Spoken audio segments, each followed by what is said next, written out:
家里的药吃完以后，剩下的外壳就不要再扔掉了。其实呢，我们把它放在火上面烤一烤，它的使用价值立马翻倍，在生活当中啊非常的有用。今天呢，给大家来分享一下。首先我们看药吃完以后，我们把这个药壳后面这张铝箔纸，我们给它先轻轻的给它先拽出来，拽成这样子以后，然后呢，我们接下来找个剪刀，这样把它先夹住。就这样夹好了以后，然后呢，我们先打着火。打着火之后，然后呢，我们来看，把这个放火上给它烤一下，把它烤成黄颜色。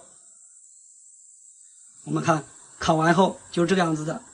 接下来呢，我们把火给它关掉，关掉以后，然后把这个给它先擦一下。我们用剪刀把它剪下来一小块，在它烤之前啊，上面是有层薄膜的。等我们用火给它烤完后，它就会有一个导通的功能。我们用剪刀给它剪一下，留出一小部分。这么多就可以了，然后我们把它放在这边，用它呢就可以啊，像家里的这些灯 LED 灯很容易坏，它坏了以后呢，我们用它来修灯是非常的方便又好用的。你看这个灯通完电以后它是不亮的，说明啊它已经坏了。这种坏灯呢都是灯珠坏掉了，我们在修复之前首先要找到是哪个小灯珠坏掉了。我们其实可以用个这样的硬电线来检测，把它分别短接在灯珠的两侧来看一下。等我们短接到哪个位置以后，这个灯亮了，就说明啊是哪个小灯珠坏掉了。我们来看，你看短接住这个灯珠以后，这个灯亮了是吧？亮了就说明啊是这个小灯珠坏掉了。很多人没有电烙铁，那怎么修呢？其实我们也是可以的啊。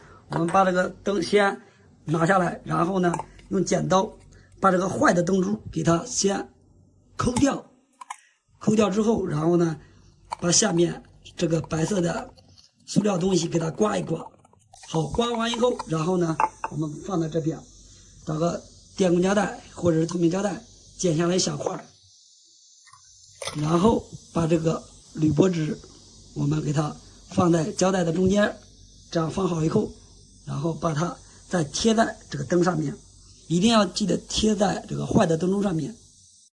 就这样给它粘好了以后，然后呢，把它再拧到灯口上面，我们来看一下，你看这个灯啊。亮了是不是修好了？这个啊就是药壳在火上烤一烤，它的使用价值是不是立马就翻了很多倍？吃完药以后，剩下的外壳不要再扔掉了，我们用剪刀把它剪开以后，这样用，它的使用价值立马翻倍，在生活当中啊非常有用。很多人呢还都不知道，我来给大家来分享一下。首先我们来看，先把药上面这个小的铝片给它先撕下来，然后呢我们用剪刀给它剪一下，先给它剪一个长方形的一个小长条出来，你来看，大概呢我们给它剪成这个样子就可以了，是个长方形的。这样给它剪完以后呢，然后我们再需要一个电工胶带，给它剪下来一小块，剪下来之后，然后呢我们把这个药壳上面这个铝箔纸给它放在胶带的中间。我们用它可以做什么呢？给大家分享一下啊。首先我们把这个先放到这边，你来看，平时家里的 LED 灯非常的容易坏，它坏了以后呢，我们就可以用它快速的把这个灯给它修好。我们把它先拧在灯口上面，给它插在插排上面，打开开关，你来看这个灯它是不亮的。我们在修的时候呢，首先呢就是把上面的外壳给它先拿下来，用这个方法修灯非常的方便又好用。你来看，像这个灯上这些灯珠都是串联在一起的，只要有一个灯珠坏了，这个灯它就不亮了。找到坏的灯珠呢，首先呢就找上面有小黑点的，如果发现哪个上面有小黑点，我们把它给刮掉，把上面这层黄的东西给它刮掉以后，让它露出里边的金属壳就可以了。然后我们把这个药片这个东西呢，我们给它粘在这个灯珠上面，对准位置以后，这样给它多按压几次，让它粘得更牢固一些。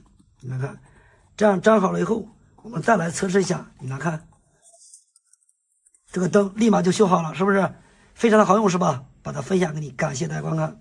平时用的这种剃须刀，时间长了以后，它如果坏了，充不上电，或者是给它充完电后呢，非常不耐用。像这种情况呢，一般啊都是它的内部电池坏掉了。如果买这种电池也买不到怎么办呢？给大家分享一个特别好用的方法。只需要呢给它接一条线就可以了，这个方法非常简单。今天视频呢给大家详细的来讲解一下。首先我这个呢，看一下啊，就是打开开关，它根本不转，然后呢，指灯也不亮，还有就是给它充电的时候，它也充不上电。这个问题呢都是非常好修的啊，无论什么样的问题，一般都是可以给它解决的。首先咱们先把它给拆开，先打开上面的盖子。打开之后，咱们先看一下它的内部结构。这个就是它的内部电池，电量不耐用或者充不上电，有很多就是电池坏了，也有一些是这个充电板坏掉，它也充不上电。然后呢，这个是它的内部电机，无论是电池坏或者是这个充电板坏掉，只要呢我们给它接条线都能修好它。首先呢，需要找一条报废的手机充电线，然后把这边这个小头部分给它剪断。剪断之后，先给它拨出线头。手机充电线坏了以后啊，一般都是这边这个小头坏掉了，所以说它这个内部这个线都是不会断的，所以呢，咱们就用这条线就可以了。我发现这个线还挺难剥啊。OK， 剥完之后，咱们看一下啊，它的内部是有4条线，有个绿、黑、白、红，是吧？咱们只需要用黑红这2条线就可以了。然后另外这2条线我们不需要用，这2条线它是在手机充电的时候是传数据用的，咱们把它给剪断，只需要用一条黑色和一条红色就可以了。把这2条给它拨出线头 ，OK， 这条线就可以了。然后呢，咱们用一个手机充电头把它插在插排上面，或者呢是用一个充电宝也是可以的啊。然后呢，把这条线给它插上，咱们看一下。上面有电压输出是吧？这个小指示灯呢已经亮了，亮就说明它是有电输出的。接下来呢，就是把这个线给它先拔掉，把这边也拔掉，然后呢，把这一条线给它接在体育灯里面。首先先把这个充电板给它都拿一边，然后这个板看着这边也有点烧糊了，这个没有关系的。咱们看一下，先找到电机上面的这2条线，把这2条线给它先拆下来。拆下来以后啊，咱们先看一下这些东西呢，我们就可以不用它了，只需要用上面的电机就可以了。然后呢，咱们把这2条线呢，分别呢就是红色接在红色上面，黑色接在黑色上面。接好以后呢，分别给这2条线给它缠上胶带，做个绝缘。OK， 就这样就好了啊。最后呢，把这个壳再给它安装上，装好壳以后啊，就把它插在充电头上面就可以了。看这个效果还是很不错的，是吧？插上电就行，不需要用开关了。如果想随身携带、随身用的情况下呢，就可以把它插在充电板上就可以了，这样拿着用就可以了。也是个移动的剃须刀。朋友们，大家好。我们家里边的这种老式的万能充，大家千万不要认为它已经没有用了，直接把它给扔掉。其实呢，它在我们现在的生活当中，它的用处还是非常多的。它不仅可以充以前的这种老式的电池，是吧？以前的人都知道，这个充电池是非常方便的。现在呢，我们虽然说手机上不用这种电池了，不过我们用它也可以啊，给我们现在这些电子设备上充这些18650的电池。它不仅可以充这种18650的锂电池，然后呢，像别的型号的锂电池，只要是它这个充电限制电压是4.2伏的，都是可以使用的。万能充的背面我们看一下，它的输出电压是4.2伏，它可以直接充锂电池。然后它还有个很好的功能，就是它比较智能化，它会自动识别电池的正负极。所以说我们在给电池充电的时候，不用担心电池的正负极有没有接对或者是接错，它是可以自动识别的。这种充电器充以前的电池的时候啊，直接就是这样把它给加上就行。现在呢，我们要给它充这种电池，它是加不上去的，所以呢，我们只要在这边给它接2条线就可以解决问题了。接好线以后啊，我们就在线的这端给它接2个磁铁，这样的话就使用的话是非常方便的。正极接一个磁铁，然后这个负极我们再接一个。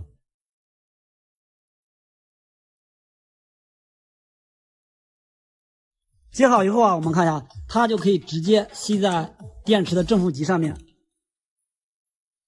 我们看一下这个充电器上面的这个指示灯已经亮了。现在呢，这个充电器就制作好了，而且这个是个万能的，非常的好用。它比这种专用的18650电池这个充电盒还要好用，因为这个充电盒它也是充这种锂电池的，它只能充这种圆柱的电池，像这种扁形的或者是方形的，像其余的别的形状它都是不能充的。它这个设计还是有点不太方便，所以说还不如我们直接改造的这个好用。我们改好的这个万能充是非常好用的。我们先看一下，先把这个正负极颠倒一下，看一下指示灯还会不会亮。看一下颠倒完之后，这个指示灯还是会亮的。所以说它充电的时候不用担心正极或者负极接错的问题。现在呢，我们就把这个万能充给它插到电源上面来试一下能不能充电。插到电源上以后，我们看一下这个指示灯已经可以变了，来回的变颜色。现在就是证明这个充电器它正在给这个电池充电。这种老式的万能充非常的智能化，充满电之后它自己就会断电，也不用担心把电池给充坏。朋友们家里边如果有这样的老式万能充，可以按照我的方法来制作一个，非常的好用。好，今天的视频就感谢大家观看，我们下期再见。朋友们大家好，今天我的这个鼠标坏了，不能使用了。点这个左键的话可以使用，右键点好多次才有一项可以使用，不太灵敏了。我们试一下，右键，你看右键点好多次都没有反应，然后左键我们试一下，看左键好用。像这种问题都是右边这个开关坏了，我们把这个鼠标给它拆开，这儿有个标签，把它撕开就行。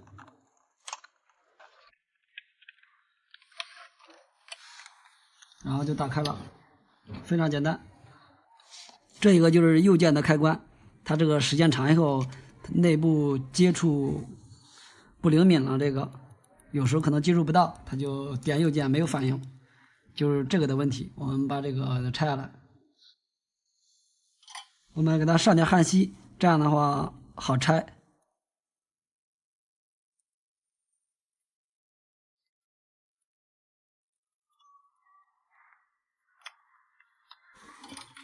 然后就掉下来了，这个就是它的开关，这是一个小的触点开关。这个开关是我从另外一个坏的鼠标上拆来的，这个它不坏。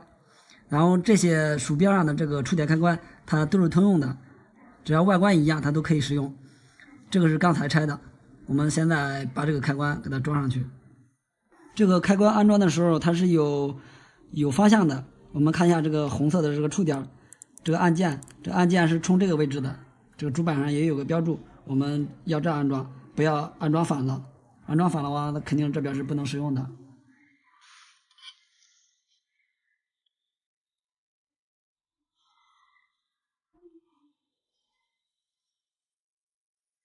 还是焊这两个角就行，另外一个角不用管，它是空角。现在已经放上去了，然后我们把它装到壳上面，在电脑上再试一下，应该就修好了。我们再试一下右键，这右键非常好用，现在就相当于是两个坏鼠标对成了一个好用的。好了，视频就分享到这里了，我们下期再见。朋友们大家好，今天修一个称体重用的电子秤，它的问题是不显示，是不开机。这个后边的电池我已经刚换过了，这是一个新的电池。我们拆开后壳看一下它这个主板上面到底是什么问题。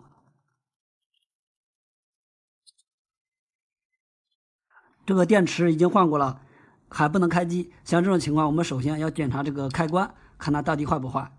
这个开关一般时间长以后不用，它最容易坏了。我们把这个板子给它拆下来。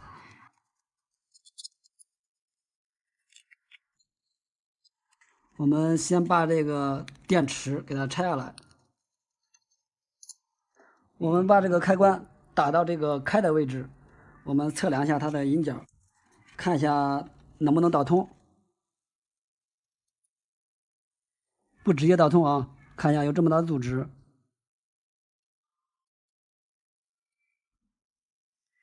这问题就是开关坏了，我们直接给它短接一下，看一下能不能开机。开关拨到这儿是开机的状态，我们短接的时候，把这两个角和这两个角给它短接起来就可以了。短接好以后就这样子的，然后我们给它装上电池来试一下，看看能不能开机。装上电池，我们看一下，开机了是吧？它的问题就是开关坏了。就这种电子秤在维修的时候啊，这个开关是最容易坏的，只要给它短接一下就知道是不是它的问题，维修也比较简单。这开关我们也不需要直接更换，因为啊个人他也没有这个开关。电子秤它有个自动关机的功能，我们看一下，现在已经关机了。等我们使用的时候，它就会自己开，看了是吧？现在自己就开了，所以说不需要更换。好了，朋友们，我们下期再见。朋友们，大家好。家里边这种船型开关坏了以后啊，先不要着急把它扔掉。其实啊，它在我们生活当中还有很多的利用价值。今天我来给大家来分享一下。我们首先来看一下这个船型开关，有的是这种单开关的，也有的是双开关的。像这些开关坏了以后啊，我们千万不要扔。开关上面这3个角都是铜的，如果攒多了以后，我们可以卖钱。然后还有一个重要的功能，就是这个开关里边它是有个指示灯的。这个指示灯在我们生活当中，它的用处是非常多的。现在我们就拆开一个来给大家分享一下它的用处。我们用镊子或者用刀片都是可以把它拆开的，两边都撬一下，然后就出来了。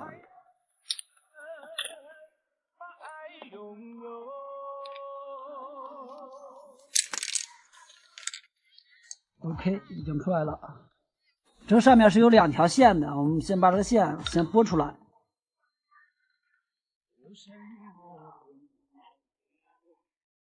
拨出来以后，然后把这个线一拽，这个白的就能出来。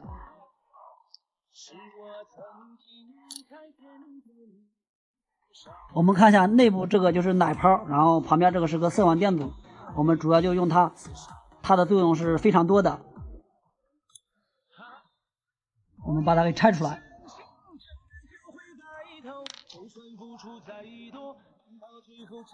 然后我们把它放一边，在家里边拿一个插头，就这样的插头，普通的插头都是可以的。我们把它拆开，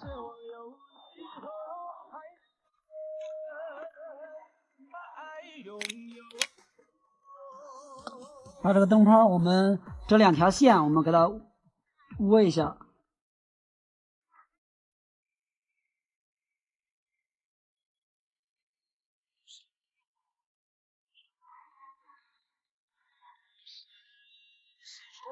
窝好以后，我们把它装在装在这个插头里面。放好以后，我们就开始把螺丝拧上。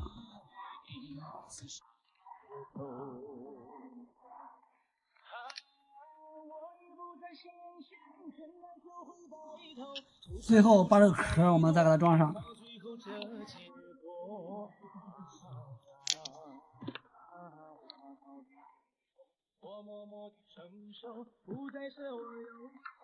好，现在这个小神器我们就已经制作好了。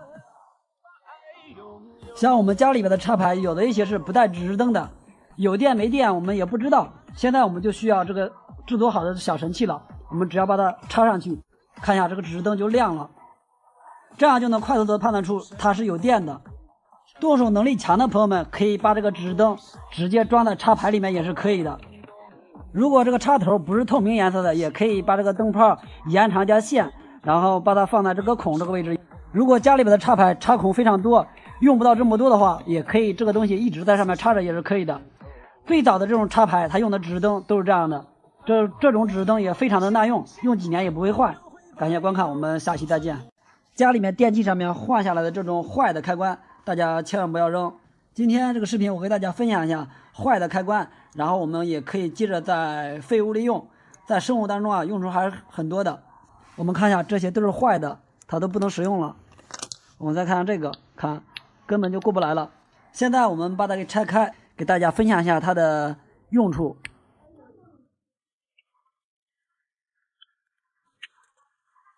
拆开以后，我们看一下啊，这是一个弹簧，然后里边是几个铜片，这是3个银角，这3个引脚，我们看着这2个是白色的，这个是黄色的，这个是铜的，然后这2个白色的它也是铜的，它这个是我们只要用刀片，你看到没？给它刮开以后，它也是铜的。这个铜的我们也可以留着，攒多了也可以卖钱的，不过这个是卖不了多少钱的。我们主要是看一下这个，我们把这个弹簧给它拽开，我们看一下这个，这是一个奶泡，旁边是一个色环电阻，我们主要就用这个奶泡，然后我们把奶泡的这2条线给它拨出来，这条线在这儿。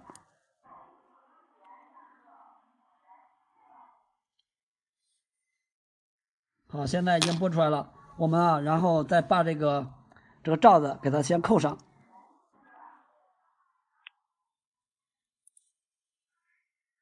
这个灯泡在这儿接上220的交流电，它就会亮。我们现在给它接上电来看一下。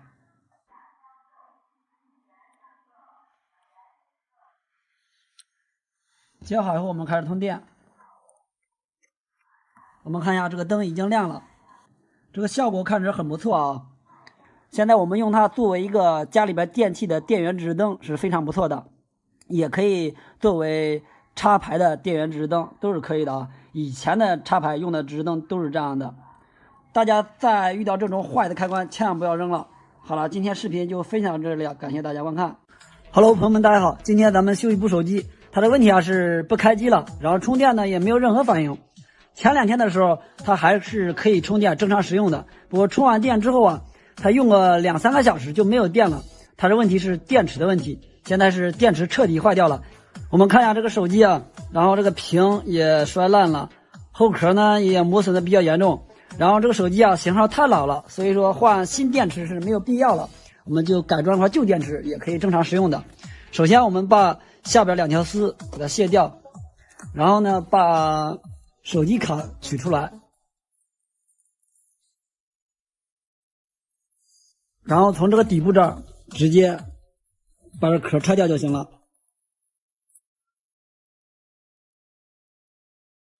这个就是电池的排线，我们把排线给抠下来，然后呢我们把电池给它撬下来。我们先用腕表来测量一下，看一下这个电池的电压，还有看看还有没有电压。这电池现在一点电都没有，问题就是电池的问题。改装电池呢，我们首先要把电池上面这个电池保护板给它拆掉，先把外边这个绝缘胶带给它拆掉。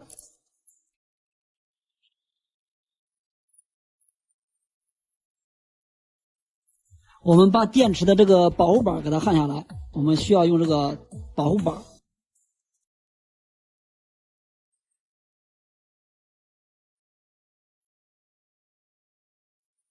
这块电池它是内部老化太严重，然后不存电有问题了，所以我们给它换个电池芯儿。然后这个换新电池也感觉不划算，我们就找个这个手机旧电池，然后用这个电池芯儿给它换上就行了。需要换的就是这个电池保护板。每款手机包括每款型号一般这个保护板它都是不一样的，所以说我们还要用原先的这个保护板给它换到这块电池上去。现在呢，我们把这块电池的保护板给它拆掉，就不用了。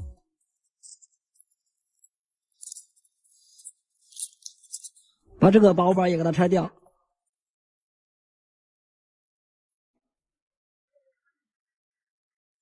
好，这个电池芯拆出来以后我们先测量一下，看它这个电压有多少，看能不能使用。有 3.66， 这个电压有点偏低，不过这个电池应该还是可以使用的。现在呢，我们就把刚才需要用的这个电池保护板给它焊上去。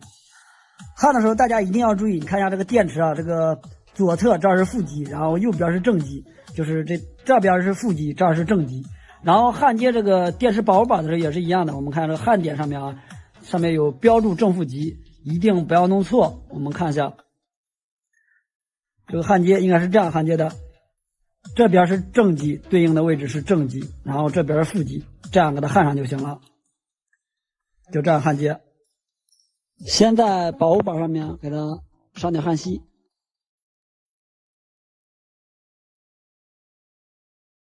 然后再焊接。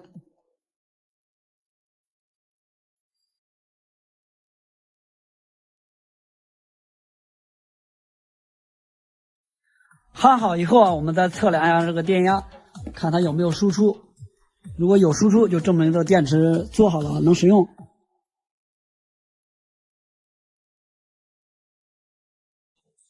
3.66是有电压的，这个电池是可以使用的。我们给它装到手机上来看一下。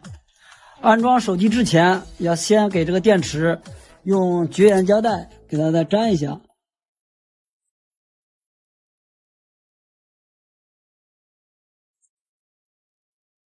这样粘好之后啊，这个保护板它就不会出现短路，不然的话害怕短路，然后这个电池或者手机就报废了。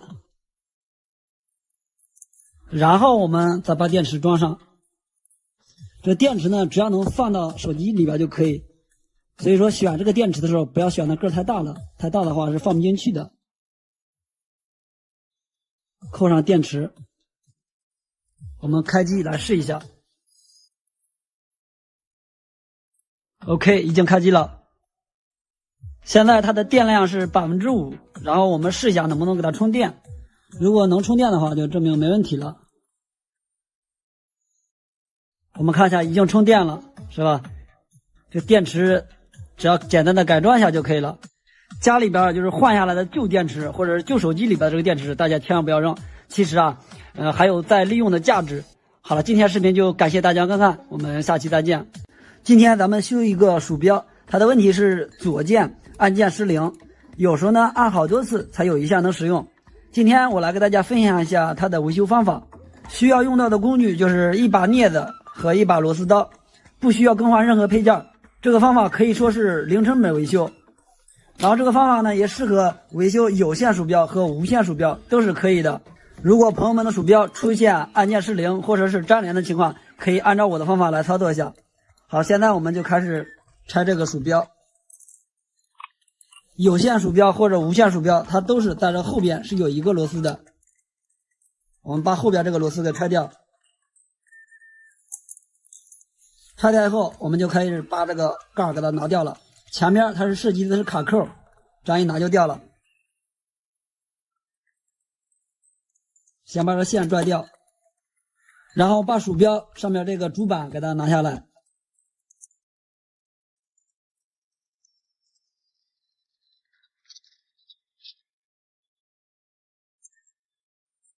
鼠标按键失灵，像这种情况都是这个按键的问题。我们看一下，这按键它内部是有个触点的。我们首先呢就需要把这个按键给它修复一下，然后呢我们先把这个波轮拿掉。下一步操作就是把这个触点开关给它打开。这个触点开关旁边是有个卡扣的，我们用这个刀片把这个外壳给它撬开。撬的时候大家一定要注意啊，不要把里边这个弹片弄丢了，这里边是有个弹片的，一定要小心。好，现在这盖就打开了。打开以后我们要小心一点，把这个外壳给它打开。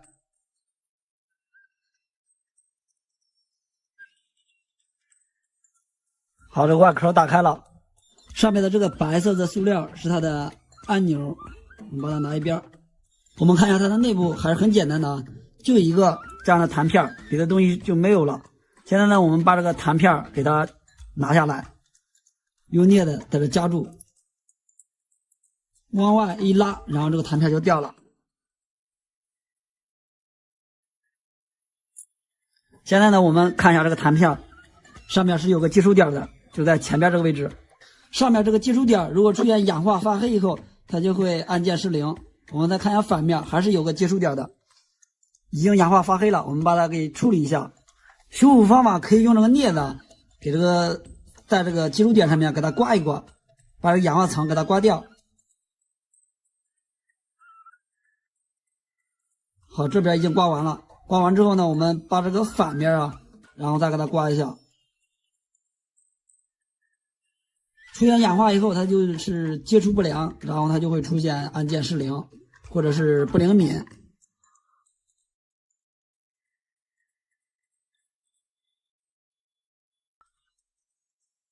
好了，两边已经都刮好了。现在呢，我们再给它装上去，然后再把触点开关上这几个接触点再给它刮一下。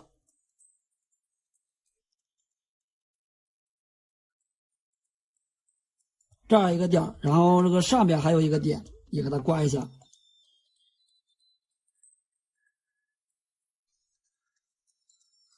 时间长了，这上面都是会有氧化层的。然后还有这边也一样，都给它刮一下。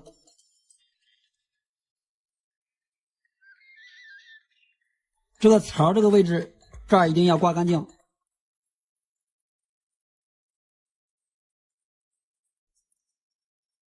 处理干净以后，我们就开始把这个弹片再给它装上。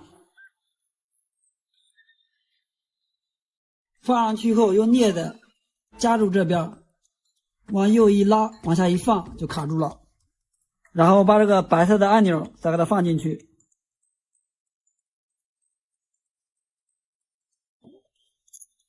开始扣盖。扣盖的时候这样倒着扣，不然的话这个白色按钮又掉出来了。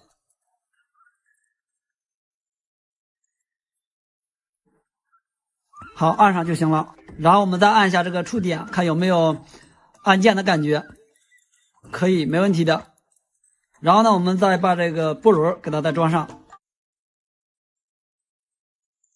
把这个主板再装回壳里边。装上外壳之后，这个鼠标就修复好了。视频今天感谢大家观看，我们下期再见。